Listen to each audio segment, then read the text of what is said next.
Halo Sobat Indah, jumpa lagi di podcast Indago yang diselenggarakan oleh Balai Industri Kreatif Digital dan Kemasan Disperindak Provinsi Jawa Tengah. Nah, gimana kabarnya Sobat Indah? Semoga selalu dalam keadaan sehat dan bahagia ya.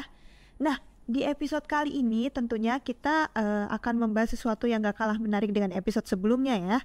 Di sini kita kehadiran salah satu tamu dari bidang industri agro, jadi bidang yang merupakan salah satu bagian dari Disperindak Provinsi Jawa Tengah. Apa sih yang mau kita bahas? Langsung saja kita kenalan dengan narasumber yang sudah hadir bersama kita. Ada Bapak Sigit Adibrata SEMM. Halo Pak, apa kabar? Halo, kabar baik Mbak Sasa ya. Terima kasih saya diundang ke sini. Ya, baik Pak. Nah ini mungkin sebelum kita mau ngobrol-ngobrol nih Pak, mungkin perkenalan diri terlebih dahulu supaya Sobat Indah bisa lebih kenal dengan Bapak. Silakan Pak. Oke. Ya.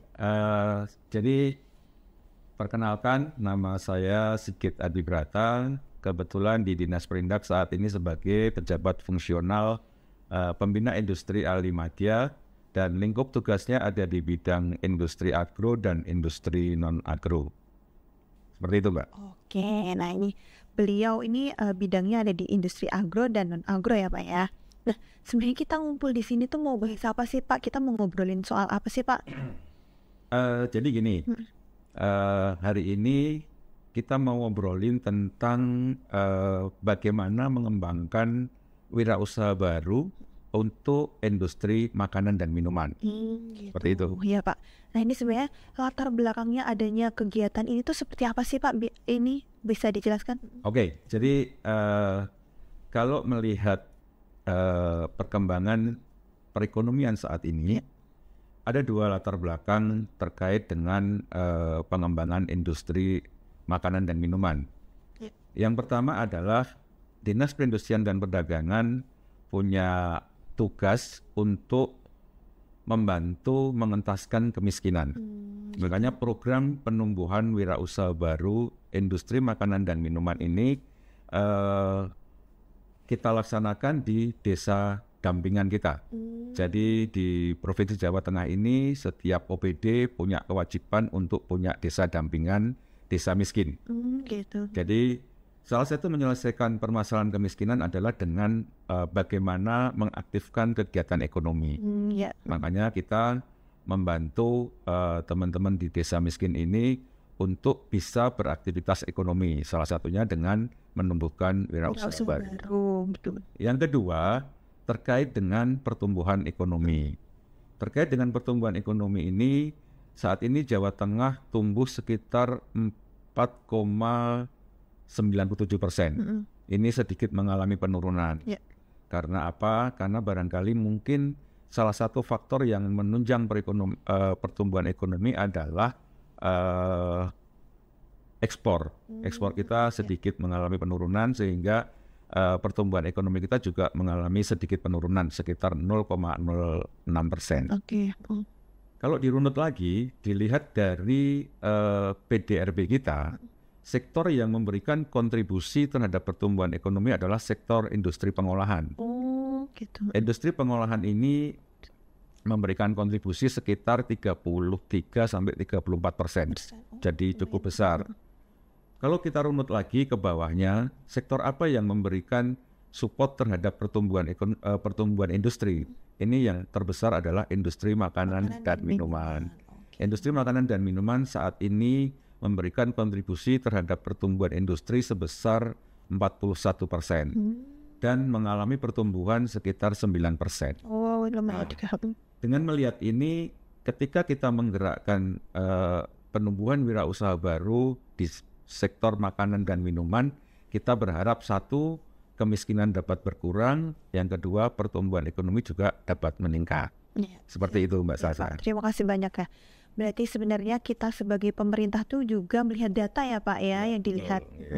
Nah selanjutnya nih Pak, sebenarnya kegiatan dari Disperindak sendiri itu apa aja sih Pak yang dilakukan untuk meningkatkan industri makanan dan minuman ini sendiri? Jadi gini, terkait dengan industri makanan dan minuman, kami 2-3 tahun lampau sudah mempersiapkan sebuah program yang kami kerjasamakan dengan ahli-ahlinya. Oke. Jadi sebelum menentukan siapa yang menjadi partner kita, kita sudah mempersilahkan teman-teman dari perguruan tinggi, dari lembaga swadaya masyarakat untuk mempresentasikan programnya seperti apa. Akhirnya kita terpilih satu institusi yang bernama Innopak Institute. Ini berasal dari Tasikmalaya. Oke. Dan mereka punya background tenaga ahli alumni dari Jerman. Oke, ya. Nah, ini yang akhirnya saat ini bekerja sama dengan kita. Kenapa kita pilih ini? Karena apa? Mereka memberikan satu keuntungan. Ya. Jadi kegiatan pembinaan atau pelatihan yang kita lakukan ini seringkali hanya selesai ketika pelatihan itu selesai. Oh, gitu. Tetapi teman-teman teman-teman dari Innopak ini mau memberikan keberlanjutan. Mereka mau membina setelah pelatihan ada garansi waktu 1 tahun. Jadi kayak diinkubasi juga ya Pak? Betul ya. Jadi itu yang membuat kami akhirnya memilih Innopak sebagai partner. Gitu. Terus kegiatannya apa? Ada 2 hal. Yang pertama adalah penumbuhan wirausaha baru tadi yang saya sampaikan. Yang kedua adalah coaching klinik atau coaching program. Jadi untuk penumbuhan wirausaha baru ini kita benar-benar melatih masyarakat yang tadi di desa dampingan, desa miskin, mulai dari awal sampai mereka bisa membuat produk. Jadi dari ide awalnya sampai proses produksi produknya itu. Betul. Jadi mulai dari identifikasi terkait produk apa yang mau dijual. Betul. Gitu ya. Jadi gini, yang utama adalah bahan baku yang tersedia di desa dulu. Oh iya benar. Kuantitas bahan Melihat baku. potensi di desa ya. Betul. Itu efektif dan efisien, baru kita lanjut ke program pembuatan produk. Itu untuk wirausaha baru. Sedang kalau untuk coaching programnya sudah sedikit di atasnya. Jadi untuk coaching program ini setelah teman-teman bisa membuat produk, mereka dibina untuk lebih bisa bergerak. Mulai dari bagaimana memberikan perizinan, fasilitasi perizinan, fasilitasi peralatan sederhana, terus bagaimana mengembangkan produk dan branding produk, bagaimana membuat kemasan yang bagus sampai mereka nanti berupaya untuk bisa memasarkan. Dari 2 program ini nanti kita tambahin support lagi. Jadi supportnya ada bantuan untuk fasilitasi untuk pemasaran. Kita promosikan melalui event-event pameran lokal kalau memang mereka masih lokal. Yang berikutnya ada bantuan sertifikasi halal karena makanan ini sangat membutuhkan sertifikasi halal untuk bisa mendapatkan pasar. Dan sekarang pun juga lagi digencar-gencarkan ya Pak ya, semua produk harus memiliki halal. Yang ketiga, bantuan peralatan. Ini untuk membantu mereka biar bisa lebih efisien dalam memproduk-produknya. Terus satu lagi kita adakan temu bisnis. Jadi ketika kita bicara produk, manajemen di IKM sudah bagus, kita harus temukan dengan pasarnya. Jadi kita ada namanya business matching. Ini kita temukan dengan beberapa reseller. Ada juga dengan toko oleh-oleh. Ada juga yang terkait dengan online dengan marketplace. Ya, ini upaya-upaya yang kita lakukan ini mulai dari wirausaha baru yang benar-benar awal sampai nanti pada sudah mulai eksis sampai mereka bisa mandiri untuk melakukan proses pemasaran. Ini kita buat secara runut. Nah, ini luar biasa sekali Pak ya. Ternyata dari nol sampai bisa berjalan sendiri mandiri gitu ya Pak ya. Nah, ini kan yang yang dibina ini kan dari desa binaan gitu ya Pak ya. Betul. Kalau pendataan desa binaannya itu seperti apa sih Pak biasanya? Atau dari desa mengajukan ke Disperindak setempat gitu, baru kita yang ini atau bagaimana? Jadi gini, saya ulangi tadi bahwa kita punya tugas untuk mengentaskan kemiskinan. Makanya pembinaan yang kita lakukan dilakukan di desa miskin yang menjadi dampingan Dinas Perindak. Dinas Perindak. Pesertanya adalah masyarakat yang masuk dalam DTKS. Itu menjadi prioritas.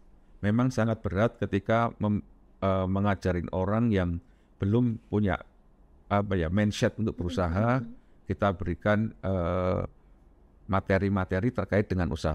Ya. Jadi kalau soal peserta yang utama adalah mereka masuk dalam titik AIS.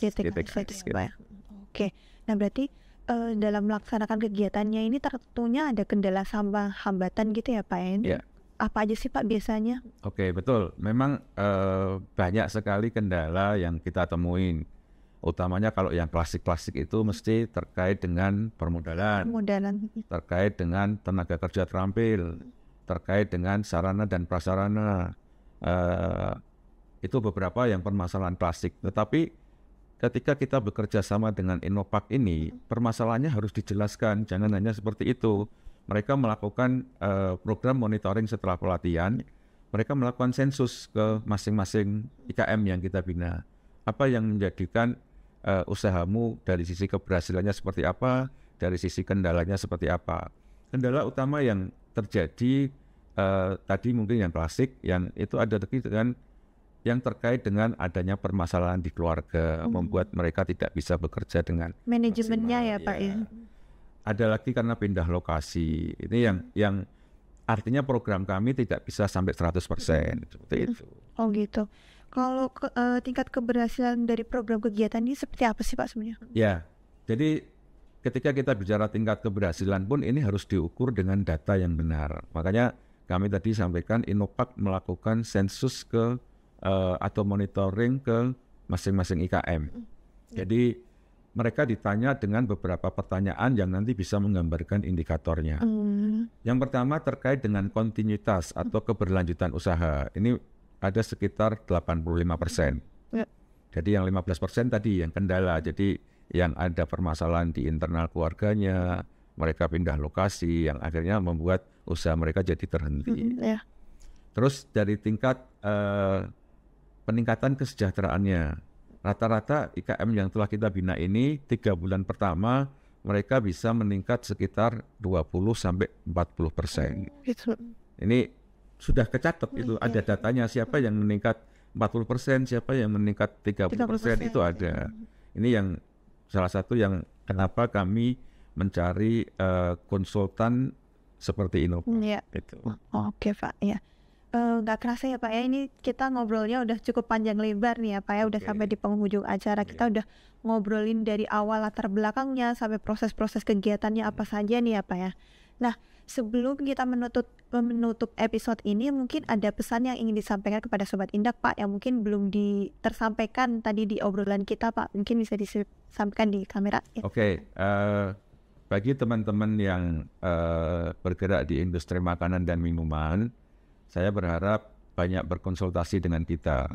Karena ada beberapa program-program kita yang nanti bisa membantu teman-teman di industri makanan dan minuman untuk bisa lebih berkembang. Mulai dari fasilitasi terkait dengan perizinan, fasilitasi terkait dengan halal, dan mungkin terkait dengan bagaimana cara berproduksi yang baik. Setelah itu mereka clear, kita bisa memberikan fasilitasi yang terkait dengan bantuan peralatan, terkait dengan promosi, membantu pemasaran, dan yang terakhir teman-teman akan kita bantu ketemukan dengan reseller yang saat ini menjadi tujuan daripada IKM untuk menjual produknya. Saya kira itu yang bisa saya sampaikan. Terima kasih. Oke, terima kasih Pak atas waktu yang sudah diberikan ya. Kini Sobat Indak juga jadi tahu bahwa pemerintah itu selalu mensupport masyarakat untuk membangun usahanya ya Pak ya, dari nol sampai bisa mandiri. Nah, sekian mungkin episode dari kita pagi hari ini, semoga bermanfaat. Sampai jumpa dan bertemu di lain kesempatan. Jangan lupa buat like, subscribe, dan komen, dan juga aktifin lonceng Indago Jateng. Bye.